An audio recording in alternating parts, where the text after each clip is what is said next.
Bien, hola, ¿qué tal? Damos un saludo muy grande a toda la comunidad Fitness Angel Institute. Eh, Muy contentos por haber una jornada de trabajo intensa, modificando siempre la calidad, ¿no? Tratando de que las capacitaciones, las entregas sean cada vez de mayor calidad y todo en base gracias a su colaboración en las preguntas, en las inquietudes. Así que estamos muy satisfechos por la jornada de hoy. Sí, es una jornada larga, cansadora, pero estamos mejorando la calidad de los cursos y estamos poco a poco incluyendo nuevo material de estudio, de formación. Así que bueno, saludamos al director Javier Ortega desde Dubái, que está abriendo caminos, está abriendo nuevos horizontes para Fitness Angel. Así que, bueno, bienvenidos a todos, un saludo muy grande. La idea de este directo es poder compartir algunas inquietudes, algunas preguntas y respuestas en un lapso de media hora, así que, bueno, bienvenidos a todos. Un saludo muy grande.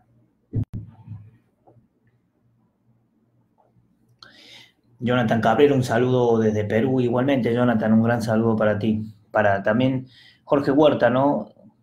Desde Chihuahua también, un gran saludo a la gente de Chihuahua. Otro gran saludo.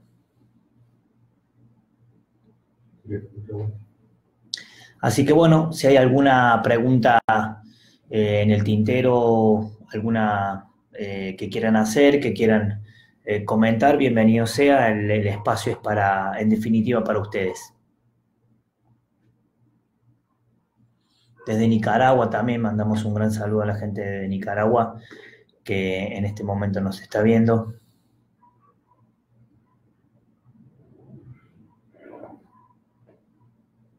Saludo Pilar también, un gran saludo.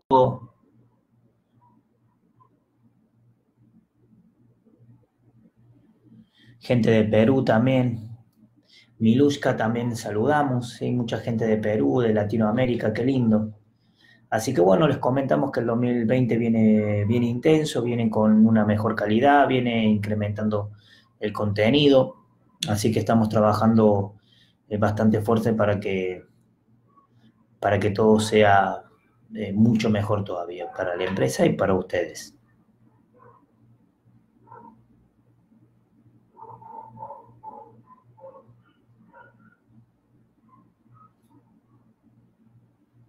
Para Julio Alessandro, compatriota de Córdoba, un gran saludo también allá desde Argentina. Así que le mandamos un gran saludo al coterráneo.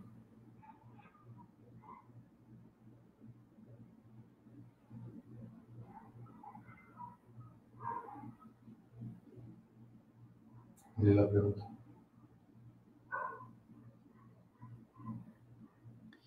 Muy bien, así que anímense a preguntar.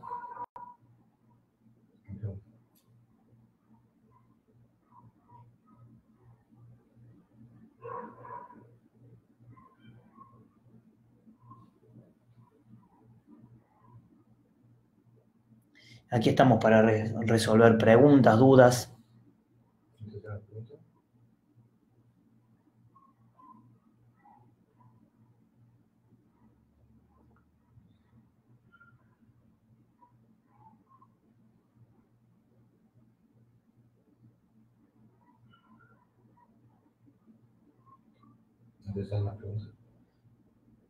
No, todavía no tenemos preguntas, todavía no tenemos inquietudes. Saludos, así que bueno, saludamos a todos también. Aprovechamos.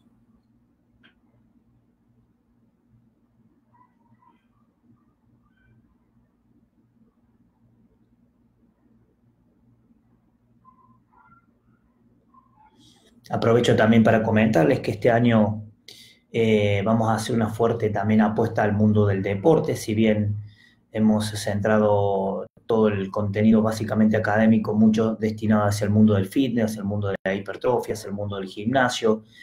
y también hacia el mundo del ejercicio y la salud, este año vamos a apostar y también una ficha muy fuerte al mundo del deporte, el entrenamiento deportivo, es decir, cómo mejorar la performance deportiva a través del entrenamiento de la potencia, a través del entrenamiento de la pliometría y fundamentalmente la prevención de lesiones para evitar que nuestros deportistas se lesionen y pierdan días, jornadas, entrenamiento, que es capital. Y lo bueno de todo es que se puede lograr la prevención, simplemente hay que tener cuestiones de evaluación, simplemente hay que tener cuestiones al día de biomecánica y por supuesto después cómo mejorar la performance.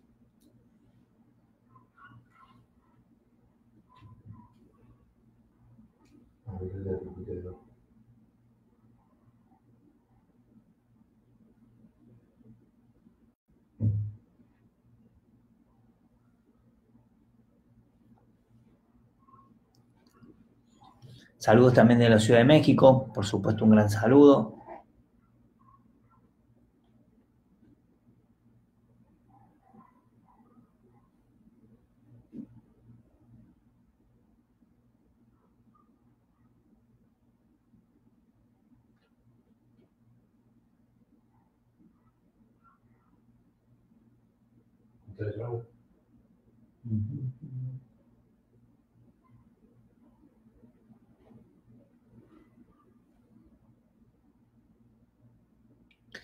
Bien, acá Jorge Huerta lanza la primera piedra, el primer disparo, me parece muy interesante. Nos está preguntando en el entrenamiento de la mujer particularmente qué pasa si la mujer no tiene regla o no menstrua regularmente. En el caso de que no exista regular, no menstrue, hay que entrenar de manera normal. El sí, lo que no vamos a tener es específicamente conocer en qué día se encuentra su ovulación. Al no tener la regla, al verse interrumpida, no sabemos qué día comienza el ciclo de trabajo, entonces no vamos a tener. No obstante, una mujer que haya tenido una amenorrea severa, es decir, una interrupción de su ciclo reproductivo, evidentemente tiene que estar bajo terapia hormonal con los ginecólogos porque, digamos, la carencia de estrógenos trae asociado una serie de problemas, entre ellos la disminución o la pérdida drástica de la masa ósea, entonces eso no puede llegar a traer complicaciones en la salud de la mujer, por eso. Pero bueno, una mujer, si no tiene el ciclo, sigue entrenándola, digamos, con planificación de mes a mes, con evaluación como todos y con objetivos, ¿sí? Y por supuesto también en el diálogo permanente con el terapeuta que en el momento la esté tratando con un reemplazo hormonal, probablemente seguro necesite reemplazo hormonal.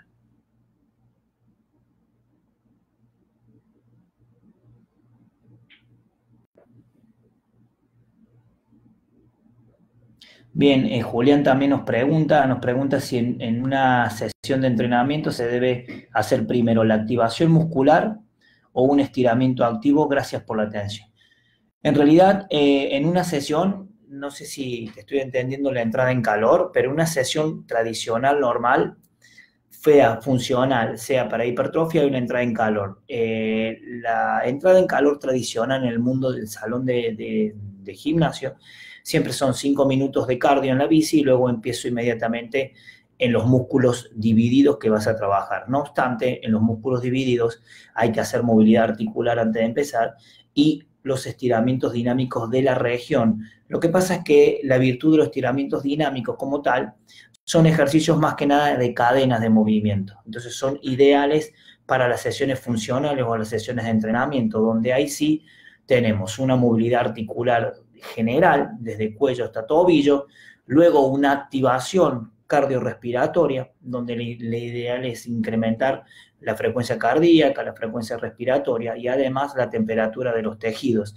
Esa temperatura produce una mayor, disminuye la viscosidad y produce que los tejidos plásticos y elásticos sean más maleables. Luego vienen los estiramientos dinámicos que permiten una deformación plástico-elástica del músculo para preparar, para absorber las cargas excéntricas y por el otro lado la no inhibición del reflejo miotático de tracción que permite mantener una excitabilidad del músculo durante la parte principal.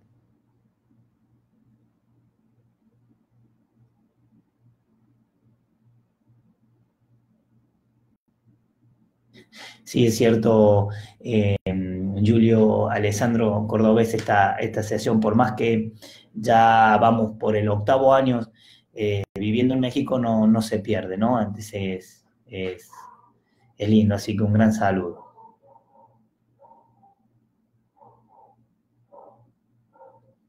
Acá Marina nos pregunta sobre cantidad de series y repeticiones para mantener la masa muscular. En realidad, para mantener la masa muscular con el entrenamiento de resistencia muscular, es decir, la primera fase, 2 repeticiones de 14, 15 repeticiones, 12 repeticiones con una carga entre el 50 y 60% de la RM, sirve para mantener estimulado el músculo, ¿no? No va a perder. ¿Qué es lo que sí pierde masa o lo que sí se sabe? No hay un estudio así, o por lo menos no se conoce si usted dice, bueno, usted hace tantas repeticiones con tanta carga, usted pierde masa. Lo que sí se sabe que pierde masa muscular es el reposo absoluto, es decir, la falta de entrenamiento. Entonces, lo que hay que evitar es periodos prolongados sin entrenar. Igual, cuando están las etapas de transición, cuando uno tiene una gran carga de volumen, luego, por ejemplo, llega a una competencia, luego viene el periodo de transición. Ese periodo de transición no es un reposo absoluto, es una disminución del volumen de entrenamiento de 2 semanas para luego empezar un nuevo ciclo de trabajo con altas intensidades. Entonces, mantener 2 o 3 sesiones a la semana y con cargas que vayan del 40 al 50%, que es un estímulo mínimo, se puede mantener la masa muscular sin problema.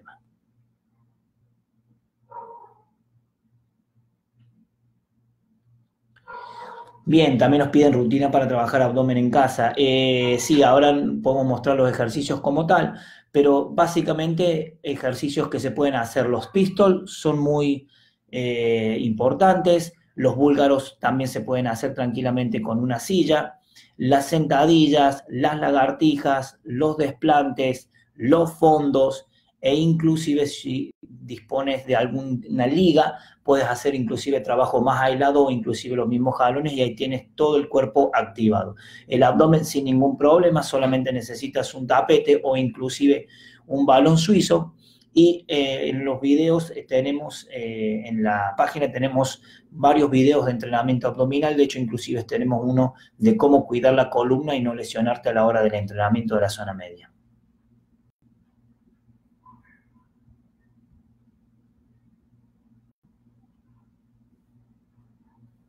Acá también nos preguntan si un circuito funcional cuánto debe durar, dependiendo del objetivo, pero los circuitos funcionales van de los 20 minutos hasta los 40 minutos. ¿Y de qué va a depender? Va a depender de la madurez y el nivel de rendimiento de los atletas.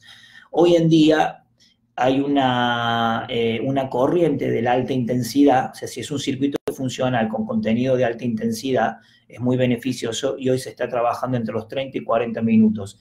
Con 20 minutos de entrenamiento funcional ya se sabe de que genera muy buenos resultados. Entonces hay unas grandes propuestas para clases grupales concentradas de 30 minutos, donde en 30 minutos haces entrada en calor, 10 minutos, 30 minutos de 20 minutos de trabajo funcional de alta intensidad y luego 5 minutos de la vuelta de la calma. Entonces tenés unos 35 minutos sin problema y se puede armar una clase.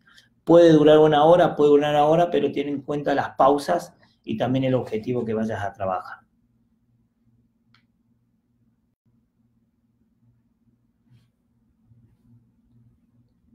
Me pregunta Patricia si es bueno para trabajar con método antagonista. El método antagonista no hay ningún tipo de problema. Lo que se puede, eso nosotros lo llamamos biseries, a la diferencia de superseries. Superseries es cuando vos juntás dos grupos agonistas, porque el objetivo de la superserie es congestionar y esa congestión y además mayor tensión mecánica al músculo, generar una mayor síntesis de proteína y una mayor hipertrofia. Cuando juntas dos ejercicios que son agonista-antagonista, tenés una virtud importante ahí. Primero, trabajar la compensación.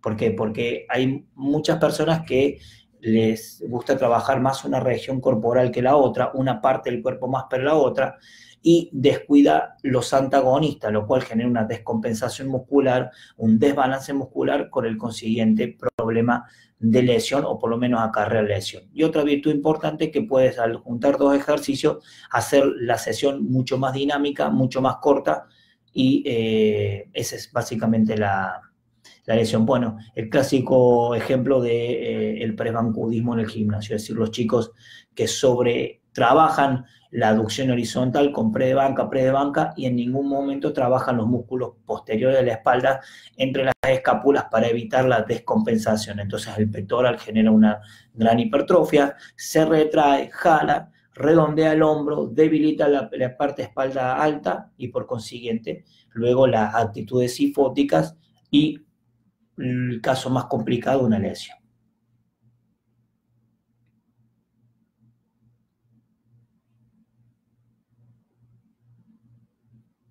A Carla, si tenemos contemplado volver a Chetumal, ahora estamos bastante atareados, pero no descartamos. Así que de todas maneras, un gran saludo a la gente de Chetumal, que cada vez que hemos ido nos han tratado muy bien y ha sido muy linda la experiencia, en la capital de Quintana Roo. En el caso de una mujer menopáusica, ya no produce hormona, ¿cómo se debe entrenar de acuerdo al periodo, fase lútea, folicular? ¿Cómo saber que una semana? Bueno, en el caso de, cuando la mujer ya es menopáusica, se interrumpe el ciclo, entonces ya no tenemos directamente la posibilidad de trabajar. ¿Por qué? Porque al interrumpirse hay una merma de las dos fases, folículo estimulante y luteinizante, disminuyen la producción fundamentalmente de estrógeno, es el gran problema, y la progesterona elevado puede acarrear algún problema cardiovascular. Entonces, en menopausia, en mujeres menopáusicas hay que tener dos datos muy importantes. Primero y principal, mantener la salud cardiovascular. Es decir, mantener un buen consumo de oxígeno, una buena capilaridad y demás. Es decir, no abandonar el trabajo cardiovascular. Y en materia de fuerza, los trabajos de fuerza, sobre todo tendiente no más que a la masa muscular, sino a la velocidad de ejecución del ejercicio con ciclo estiramiento-acortamiento, previene y ayuda a que hay una prevención en la pérdida de la masa ósea. Entonces, no solamente cargas tipo hipertrofia, sino también cargas que impliquen velocidad, potencia y ciclos de estiramiento-acortamiento. Por supuesto, con las medidas que lleva el caso, ¿no? En este caso, los trabajos más aislados serían ideales porque controla el cuerpo y no evita una caída y demás.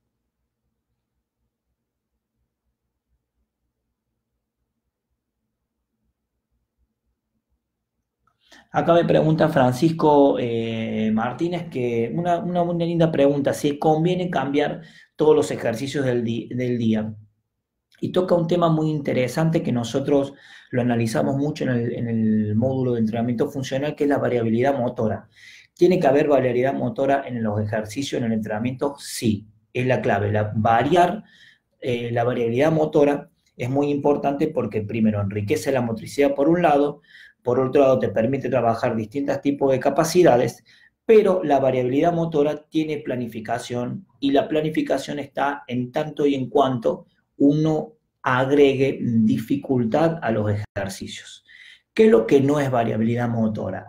Un tour por distintos ejercicios, un día, al día siguiente un tour por otros ejercicios y así sucesivamente. ¿Por qué? Porque el ejercicio físico y el entrenamiento en definitiva es adquirir técnica adecuada de ejercicios. Entonces, por consiguiente, si uno empieza a variar y si está sobre todo en el mundo del entrenamiento funcional, tiene que darle el tiempo que el sujeto primero incorpore el movimiento, lo perfeccione, lo automatice y luego cambiar. En el entrenamiento funcional recuerden que la clave no es cuánta carga más voy a mover, sino cuán difícil va a ser el ejercicio. Entonces la idea cuando el cliente ya te domina la técnica del ejercicio, viene la dificultad. Y la dificultad no solamente es en aumento de carga.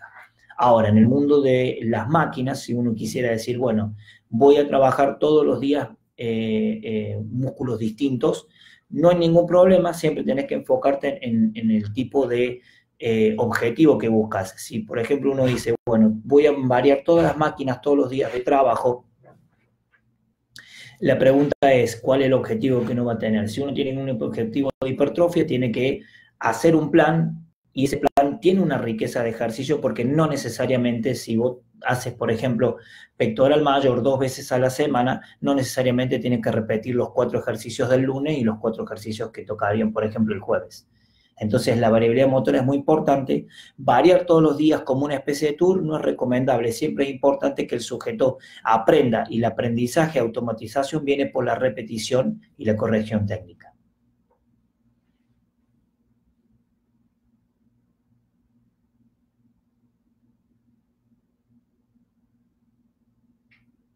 Acá Julián Martín Fierro nos pregunta, la implementación de ayudas ergogénicas en deportistas y no deportistas, ¿qué tipo de impacto positivo o negativo representan estos y cómo lo manejan los deportistas de alto rendimiento?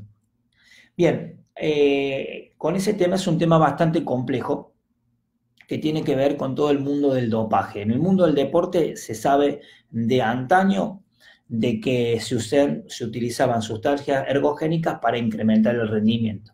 Luego esas sustancias ergogénicas pasaron al mundo del fitness y hoy se sabe que se utilizan abierta y masivamente. En cuanto a la sustancia ergogénica, ¿qué problemas acarrea? Bueno, acarrea un montón de problemas secundarios. El tema es, hay tipos de dopaje, por ejemplo, que bueno, a nivel deportivo ya se sabe que es básicamente enmascarar en la sustancia. Hay una frase muy interesante de García Manso en su libro Entrenamiento de la Fuerza que dice, cuando habla el apartado de ayudas ergogénicas, dice, hoy en día lo importante no es ganar, sino enmascarar la sustancia.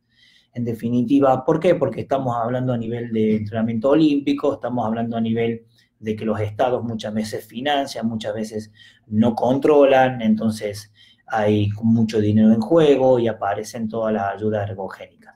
Nosotros como entrenadores lo que hacemos es básicamente recomendar que se transformen en expertos en prescribir ejercicio físico e incrementar el rendimiento con las 3 grandes condiciones: metodología de entrenamiento, descanso y la nutrición o la alimentación. Pero Koyanki también en el prólogo de su libro Superentrenamiento, lo cual también recordamos, él dice, todo aquel entrenador que tenga que recurrir a las sustancias ergogénicas para mejorar el rendimiento de su atleta ha fracasado como entrenador. Entonces la pregunta es, ¿de qué lado de entrenador uno quiere estar? Ya sabemos todas las consecuencias, por ejemplo, de los esteroides anabólicos secundarias que están. Entonces la pregunta es si el cliente, aún sabiendo todos los efectos secundarios y colaterales que hay en el organismo por uso de sustancias ergogénicas, aún así decide utilizarlas, ya queda a tu criterio como entrenador si realmente quieres entrenar a una persona bajo esas condiciones o si no lo quieres hacer, ya pasaría parte de la ética del entrenador. En mi caso, básicamente nunca la hemos usado, siempre lo que buscamos es que el sujeto mejore el rendimiento por mejorar nosotros la metodología de aplicar entrenamiento y ejercicio para que se mejore la performance.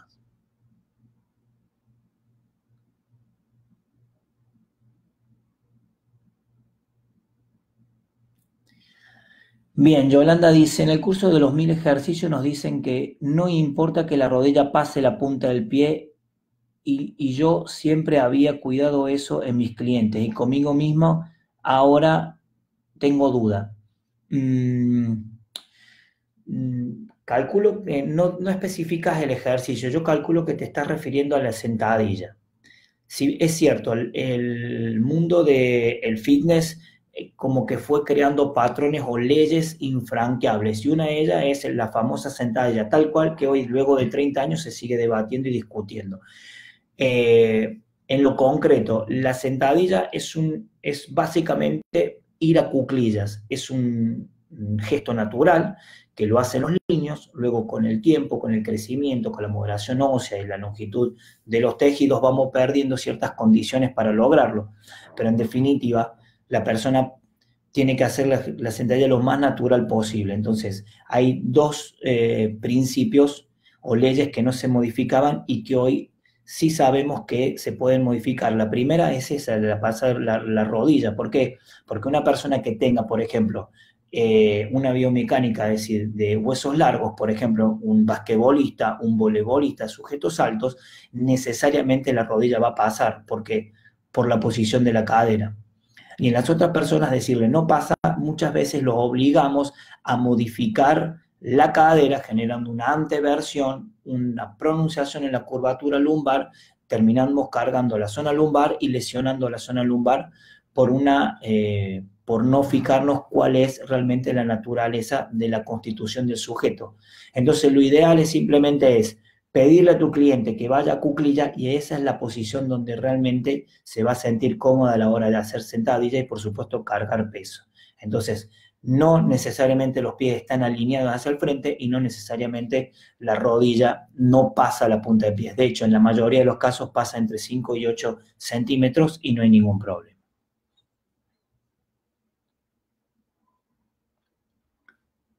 Nos preguntan acá si es verdad que el ejercicio anaeróbico, ejercicio ciclismo, produce un ejercicio anaeróbico o es un ejercicio netamente aeróbico. Dependiendo, cuando hablamos de la disciplina depende de muchas cosas. Primero el tema de la velocidad.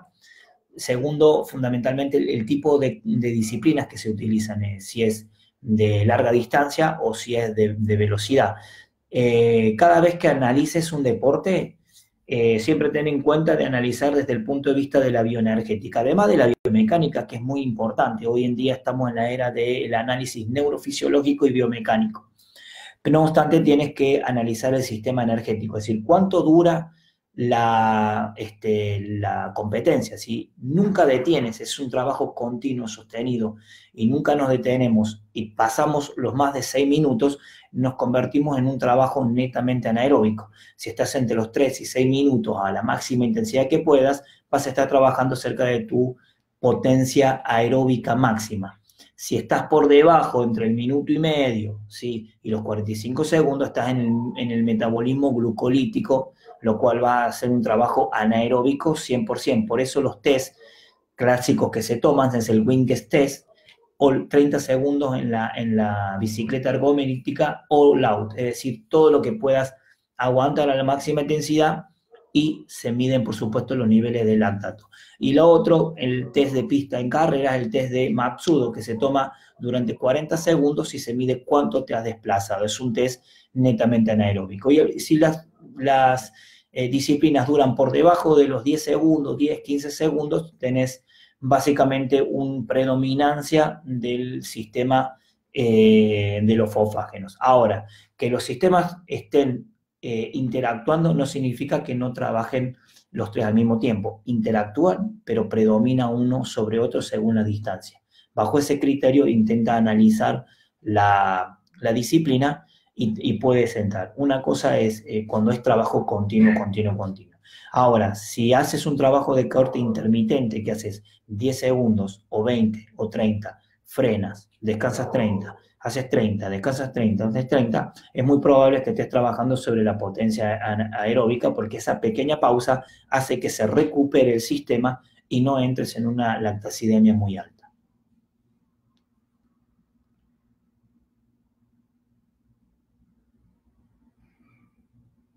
César Sotomayor, bueno, a ver, ¿existe un formato correcto para llevar un plan de entrenamiento?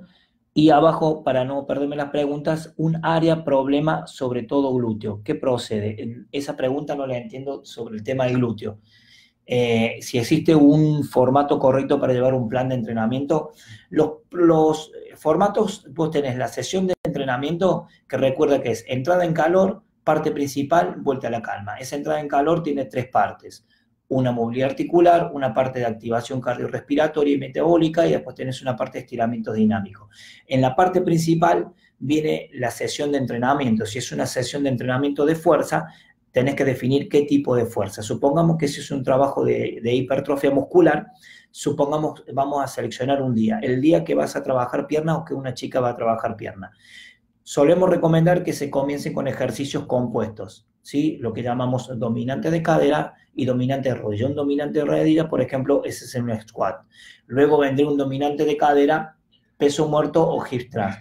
Luego vienen los ejercicios ya monopodales, complejos, es decir, los búlgaros o pistols.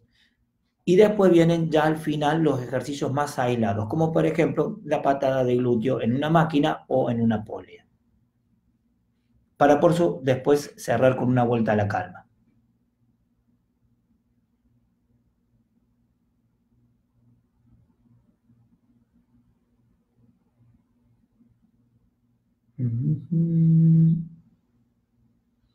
Eduardo pregunta una cuestión bien deportiva.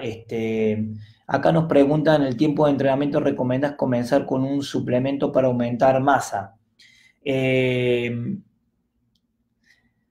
La suplementación va a depender, entre otras cosas, del entrenamiento y de los niveles de alimentación que tengas. En ese sentido, no puedo darte una respuesta fehaciente porque esa la maneja muy bien el nutriólogo. Cuando el nutricionista te recibe, te hace toda una anamnesis. No solamente te pregunta, sino toma estudios. Un buen nutriólogo también debería pedir ciertos estudios de sangre, ciertos análisis para ver en qué estás carente de, y también hacer una anamnesis en tu alimentación diaria. Y si supongamos que estás consumiendo la menor cantidad de proteínas requeridas durante el día, por lo general suplementa con algún tipo de proteína. No es una cuestión de tiempo, sino es una cuestión de cuánto estás necesitando. Recuerda que para la masa muscular, por lo general, se recomiendan entre 1.6 y 2 puntos, sobre todo en la mujer entre 1.6 y 2.2 gramos por kilogramo de peso. Si no estás consumiendo, supongamos una mujer de 60 kilos, si no está llegando a los 120 gramos de proteína de calidad, el nutriólogo inmediatamente va a suplementar esa carencia, sobre todo si las chicas son, por ejemplo, veganos o vegetarianos que no comen carne o no consumen proteína de origen animal. Lo recomendable es ir con un especialista, un nutriólogo, para que le pueda brindar las proteínas necesarias y la suplementación para no perder masa muscular y para poder desarrollar conjuntamente con el entrenamiento.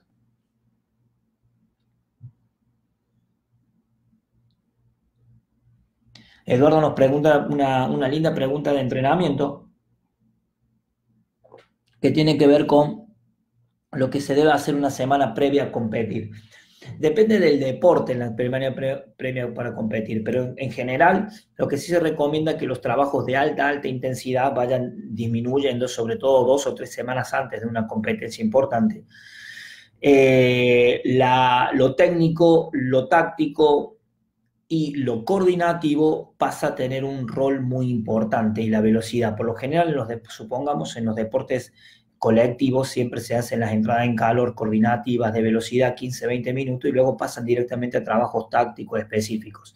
Lo que sí es recomendable, por ejemplo, el alto impacto como los trabajos pliométricos, es decir, los drop jump, ya la pliometría tal cual la pensó y la diseñó Verjoyan, que es decir, caídas desde cajones donde tenemos una gran agresividad al tejido conectivo, y los trabajos muy grandes de excéntricos que generan un DOMS bastante prolongado, es un dolor muscular diferido.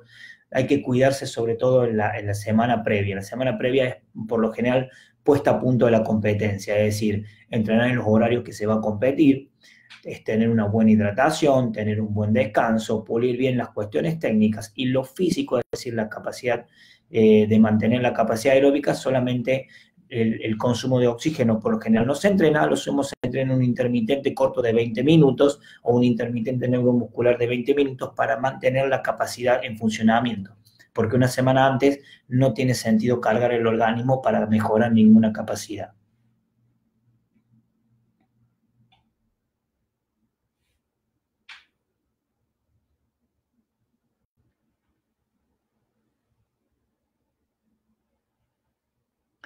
Felipe nos pregunte, bueno, acá, buenas noches, ¿cómo periodizar el entrenamiento, un enfoque a la hipertrofia muscular? Después nos te preguntan sobre las carreras intermitentes de deportes colectivos.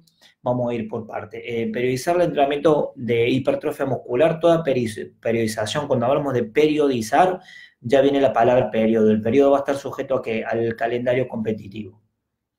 Es decir, la periodización va a venir. Supongamos que usted está en enero y la competencia importante, que usted quiere participar en físico-culturismo está en mayo, usted tiene enero, febrero, marzo, abril, mayo, 5 meses para preparar. 5 meses luego tienes que vivir las semanas que vas a trabajar. Le tienes que dedicar, por supuesto, 3/4 al desarrollo de la masa muscular y solamente el último tercio de la preparación a la parte de definición. Entonces tienes que utilizar, supongamos que 6 por 5 tenemos 6 por 4, son 5 por 4, 20 semanas para trabajar. Entonces tendrías que destinarle por lo menos unas 16 semanas al trabajo, 16, 18 semanas al trabajo de fuerza e hipertrofia, recuerda, y después dejar unas 3 semanas para la parte de definición. 3/4 semanas dependiendo también el cliente, qué capacidad tenga de desarrollar y qué capacidad tenga también de definir.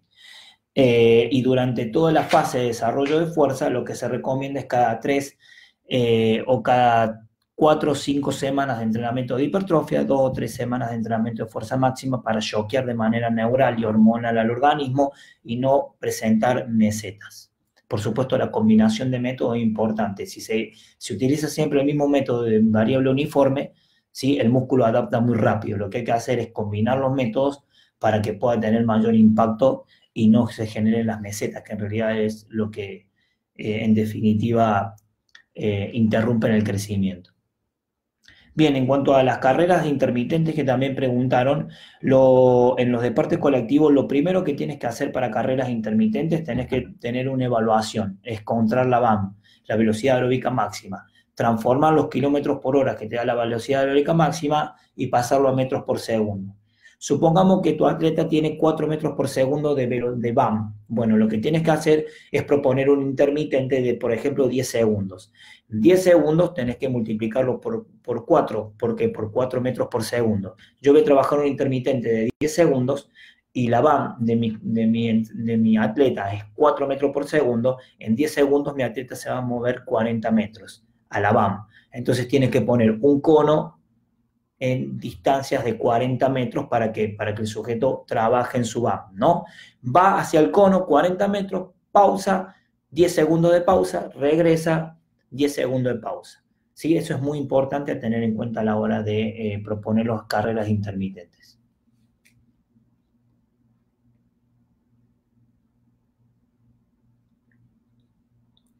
Para que una mujer baje talla, ¿cuánto es recomendable hacer y cuántas series y cómo repeticiones y pesos recomendables para que provoque aumento de masa muscular? El protocolo básico es para hombre y para mujer. El protocolo básico más que vas a andar entre 6 y 12 repeticiones. ¿Por qué? Porque es el promedio de intensidad donde se generan las 3 grandes condiciones de hipertrofia, tanto para hombre y para mujer. Tensión mecánica, estrés metabólico y daño muscular. Si hay esas 3 condiciones, la vas a encontrar con repeticiones que van de 6 a 12, ¿sí? Repeticiones con cargas que representan entre el 60 y el 80% de la máxima repetición y pausas breves. Esas 3 condiciones generan mayor estrés, mayor daño y mayor acumulación metabólica para que haya hipertrofia.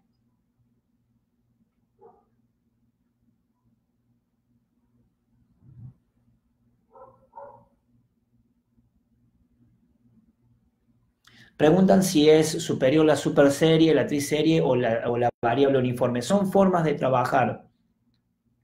Va a depender mucho. La superserie es más intensa que la variable uniforme tradicional de 4x10. Superserie sería 4x8x8 y una triserie sería 4x6x6x6, es decir, 3 ejercicios del mismo grupo muscular. Cuando uno hace una triserie es mucho más congestivo, es mucho más exigente que una superserie. Una superserie es más exigente que la variable uniforme. Entonces, tranquilamente podrían ir en modo de progresión, ¿no? Lo único importante que tenés que tener en cuenta en la triserie es que la carga sea que represente por lo menos entre el 60 y el 70%. Cuando no es efectiva la triserie y te quedas con la variable uniforme, cuando el cliente baja el peso y uno le pide, hace 6, 6, 6, y creen que es un trabajo de fuerza-resistencia, que uno va a hacer 18 repeticiones, entonces pone carga baja para poder hacer cada una. No, la idea es que cada carga represente el 70%, ahí está la clave. Y eso no es fácil conseguirlo, porque por eso tenés que tener ya tenés que tener corrido bastante tiempo en el gimnasio. Entonces, siempre ideal es arrancar con variable uniforme, al mes siguiente probar un trabajo de pirámide. ¿Por qué la pirámide? Porque la pirámide, entre otras cosas, te enseña a jugar con las cargas. Luego una super serie que se vuelve bien congestiva y después quizás en el cuarto o quinto mes ensayar una triserie pero bien hecha. Sig nos pregunta, ¿a qué edad puede un niño realizar trabajos de fuerza o cómo saber o el tiempo correcto y distancia que puede correr un niño? He visto carreras de niños de 6 años corriendo 1 kilómetro. Sí, en realidad no hay nada estipulado. A veces se hacen carreras para niños para estimular el movimiento y demás. El niño tiene una particularidad, es 100% intermitente. Cuando el niño se cansa, para, ¿sí? Entonces, exigirles distancias a niños no es pedagógicamente correcto, ni además ni fisiológicamente correcto. ¿Por qué? Porque el niño se va a basar fundamentalmente el primer sistema energético, porque recuerda que recién en la etapa puberal es donde se empiezan a desarrollar las condiciones del metabolismo anaeróbico lactáceo, es decir, se desarrolla la lactato deshidrogenasa, una serie de enzimas, la piruvato deshidrogenasa, la fosfofructoquinasa, que son enzimas que intervienen en el metabolismo anaeróbico lactáceo y permiten que la glucosa pueda ser utilizada y capitalizar ese sistema. Lo mismo ocurre con el trabajo de la fuerza. Los trabajos para aumento de masa muscular en los gimnasios en los niños son beneficiosos en tanto y en cuanto venga el despegue hormonal. Para el despegue hormonal, básicamente está la mujer entre los 12,5 años, el PB, que se conoce PBH o pico de máximo crecimiento, Pike High Velocity, y en el hombre se encuentra un poquito más corrido, 13,5. Más o menos cuando la mujer empieza a menstruar, ya te está diciendo que ya empezó el despegue hormonal en la mujer. Puede empezar el gimnasio, pero por supuesto todos los trabajos de gimnasio van progresivos y todos los trabajos de fuerza son técnico-dependientes antes de encontrar la carga. Pero ahí realmente los trabajos de pesa en el gimnasio van a ser favorables a la mujer. Y en el hombre, básicamente cuando comienza a eyacular o cuando comienza un crecimiento desmedido, como vos desde los 10, 12 años empiezas a medir a los niños cada 6 meses. Va a haber un crecimiento paulatino hasta que en uno de los 6 meses hizo un crecimiento de mayores dimensiones. ¿Sí? Venía creciendo a 12, 3 centímetros y en 6 meses creció 6 centímetros. Perfecto. Es el punto donde el chico tiene que empezar a entrenar, porque va a empezar a crear las condiciones hormonales que le permiten los trabajos anaeróbicos, y el entrenamiento para el desarrollo de la masa muscular es un trabajo anaeróbico.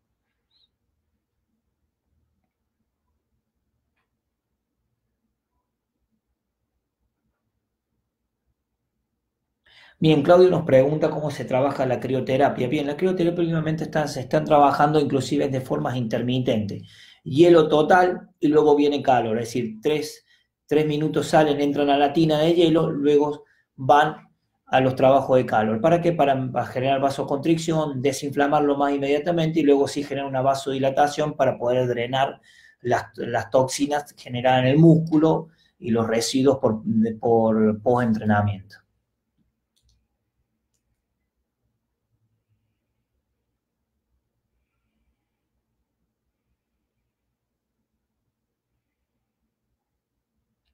Bien, Katy Sánchez nos pregunta si qué es mejor, circuito funcional o máquina de resistencia variable.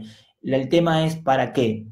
Si es para desarrollo de la motricidad, el entrenamiento funcional, sin ninguna duda. Si es para mayor gasto calórico y quema de grasas, el entrenamiento funcional, sin ninguna duda. Si es para mejorar la performance deportiva con trabajos de potencia, el funcional, sin ninguna duda. Si el trabajo es exclusivamente para hipertrofia muscular, las máquinas es básicamente lo ideal. O un trabajo de circuitos en máquina tendiente a ¿quién? A personas con obesidad o con sujetos que no pueden realizar un entrenamiento funcional, porque el entrenamiento funcional también genera un estrés cardiovascular bastante importante.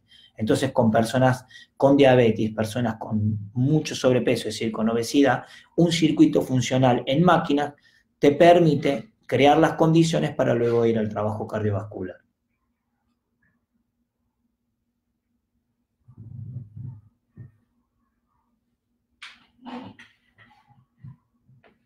María nos pregunta desde Perú, ¿un entrenamiento tiene que realizarse igual un mes o más o se puede variar? Tengo esa duda. No, la clave está en variar cada mes. Hay clientes que están meses con el mismo plan, así es cuál es el problema, de lo cual no salen del estancamiento.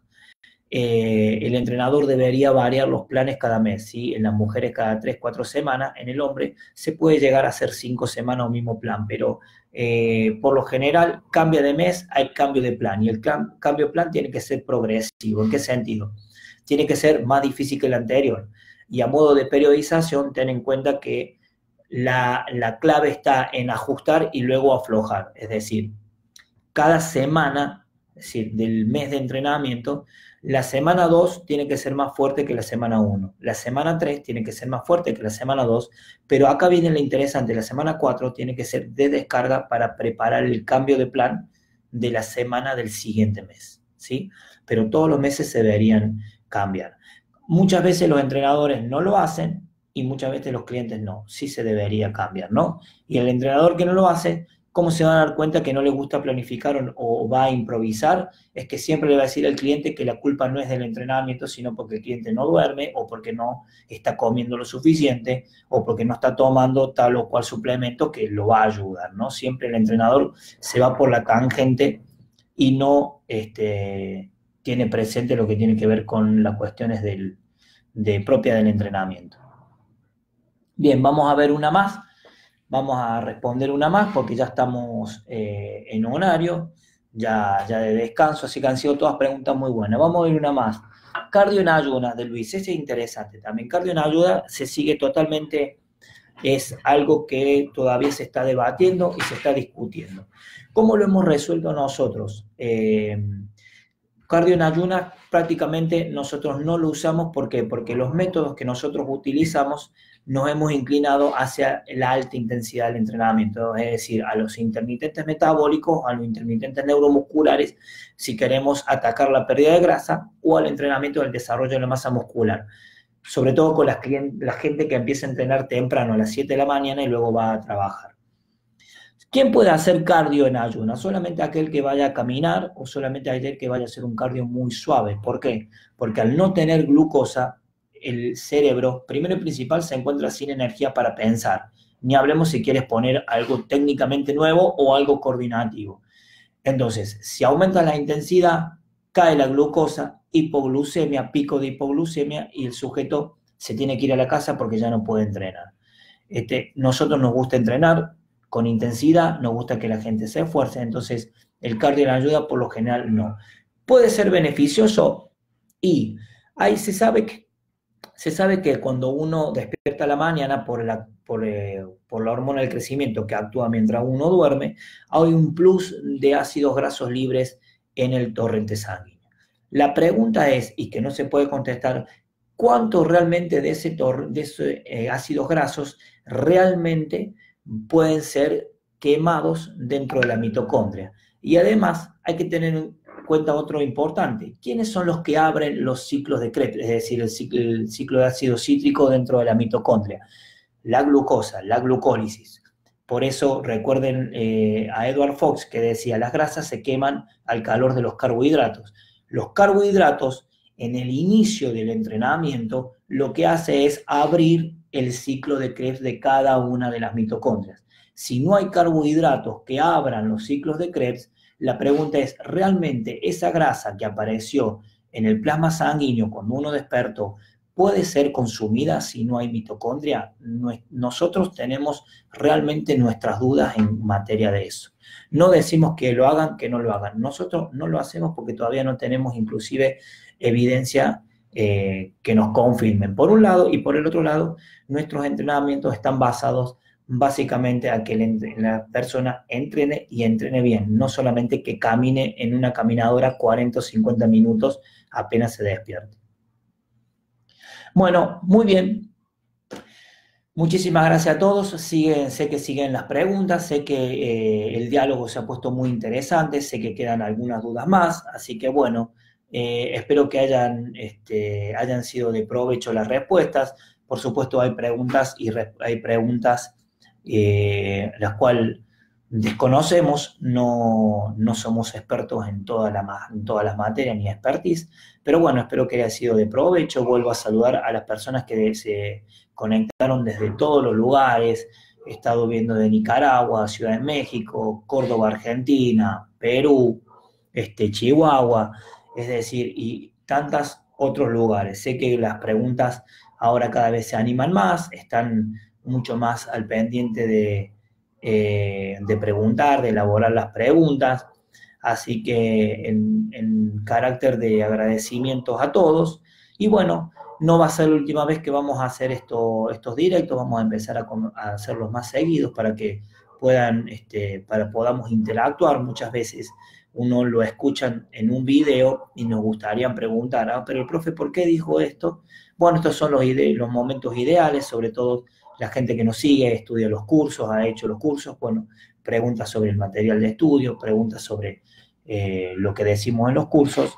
Así que bueno, infinitamente agradecido a cada uno de todos ustedes por esta compañía. Sé que han quedado preguntas en el tintero, sé que mucha gente está preguntando y no podremos responder ahora, pero en un próximo encuentro trataremos de seguir evacuando dudas e interactuando con cada uno de ustedes.